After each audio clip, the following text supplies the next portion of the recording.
So imagine stepping into like a tiny, really claustrophobic room, and the second you walk in, you're just hit with this wall of overlapping voices. Oh, that sounds incredibly overwhelming. Right. Like one voice is loudly reminding you about unfinished homework, and another is maybe whispering social comparisons about your friends, and a third is just replaying yesterday's argument with your parents on a continuous loop. I mean, it is exhausting just picturing it, honestly. Yeah, and for a lot of teenagers today, that crowded, noisy room is exactly what the inside of their own head feels like. It's this phenomenon called brain fog. Exactly. So today, our deep dive takes us into some really fascinating sources from Scheherazade Library and Playprint Pals. We're exploring a brilliant tool called low-stakes journaling, which is designed to clear out that teen brain fog using these creative, no-pressure prompts. It's such a vital tool. It really is. To me, this mental state sounds exactly like trying to work on a computer that has like 50 browser tabs open while loud music is playing in the background. I mean, it drains your battery and makes even the simplest tasks feel totally impossible. Yeah, and the science behind that fog is what's really compelling here. Because when a teen sits in front of their homework for hours without starting, or, forgets mid-sentence what they were saying, adults often label it as laziness. That's right, the classic "you're just not trying" thing. Exactly.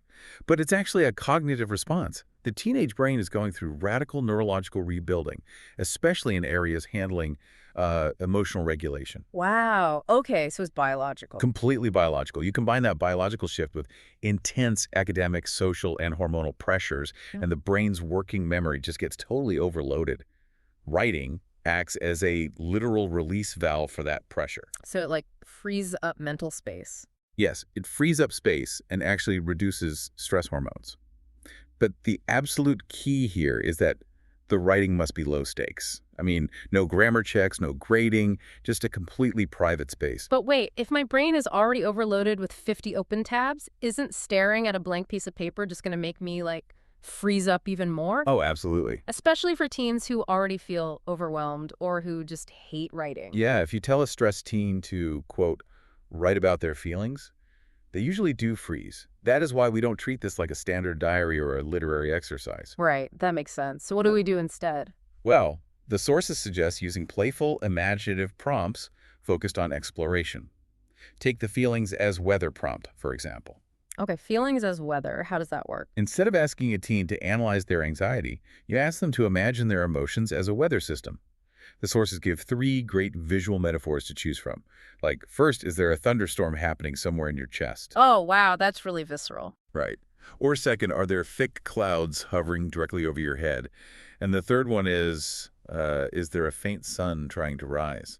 Oh, I love that. You basically become a meteorologist of your own mind. That is a perfect way to put it, actually. Because it's so much easier to just report the weather like, hey, it's cloudy in here, than to try and articulate complex emotional turmoil when you don't even have the vocabulary for it yet, you know? Exactly. It lowers the barrier to entry. But okay, reporting the weather works for like a vague bad mood. What if a teen is actively panicking about a specific math test or a fight with a friend? Right. A specific stressor. Yeah, how do they handle a tangible stressor like that? The sources introduce the heavy backpack technique for exactly that scenario. The prompt asks you to imagine holding a bag that is just stuffed with all of today's annoying or stressful thoughts. Okay, I have a feeling that backpack would be very heavy. Oh, incredibly heavy. So you have to mentally open it on the paper, take the thoughts out one by one, and explicitly describe the weight and the color of each thought. Wait, so why color and weight specifically? Well, it makes it real. Does giving a worry physical traits somehow trick the brain into thinking you literally dropped it?